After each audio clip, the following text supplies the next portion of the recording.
করেছিল এবং বিশ্বাস করে সেই শিবচরের মানুষ আমাকে ভোট দিয়ে আমাদেরকে জাতীয় সংসদে পাঠিয়েছে।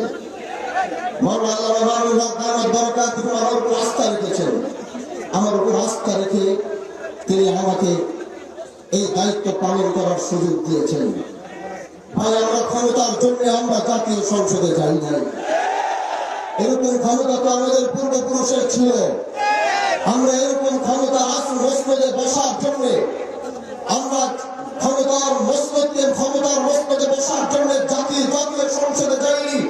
আমরা এদেশের মানুষের কণ্ঠে কথা বলার জন্য জাতীয় সংসদে গিয়েছি। এজন্য যতদিন আমাদের কথাগুলো যতদিন রায় না হবে, আমাদের দাবিগুলো যতদিন পূরণ করা না হবে, আমাদের আন্দোলন চলতে থাকবে।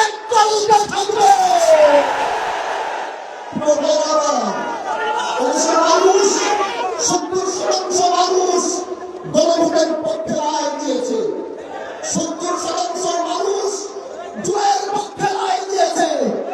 এজন্য এদেশের জনগণের ম্যান্ডেটের বাইরে কি অন্য কিছু করার কোনো সুযোগ দেওয়া হবে না। আমরা সরকার পতনের আন্দোলনে লাগি নাই। এটা কোনো সরকার পতনের আন্দোলন আর সমাবেশ নয়। সংসদের চেষ্টা করেছি, হয়তো বুঝতে পারছেন না বলে আজ জনগণ ময়দানে নেমেছেন সবার জন্য। এজন্য আমরা চাই সরকারটা বুঝবে, জুলাইকে ধারণ করবে, গণভোটের রায়ের পক্ষে সরকারও থাকবে, তা আমাদের চাওয়া।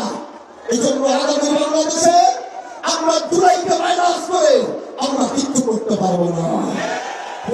আমার এই ময়দান থেকে এটাই বলতে চাই, আমরা জাতীয় সংসদে আমরা জনগণের কণ্ঠ হয়ে কথা বলবো।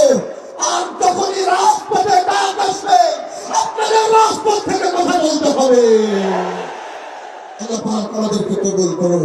নাসরুল্লাহি ওয়া ফাতহুল করিম ওয়া বাশশিরিল মুমিনিন।